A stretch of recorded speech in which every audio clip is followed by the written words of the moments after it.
خد نفس واسأل نفسك سؤال بسيط: هل في حاجة أقدر أعملها دلوقتي؟ لو قوم وابدأ. لو لأ، يبقى ارتاح وسيبها على اللي عمره ما هيخذلك أبدا.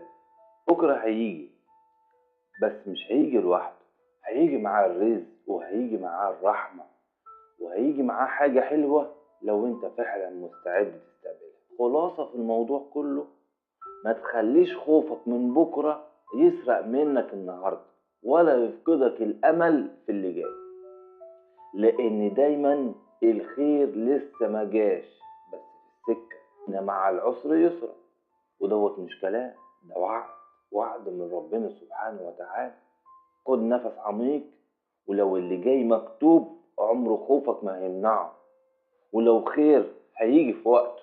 كل اللي عليك تطمئن ودور على راحة بالك قبل ما تدور على أي حاجة تانية. لو حسيت إن الكلام ده خفف شوية عن قلبك، سيبلي تعليق حلو وابعته لأي حد خايف من بكرة.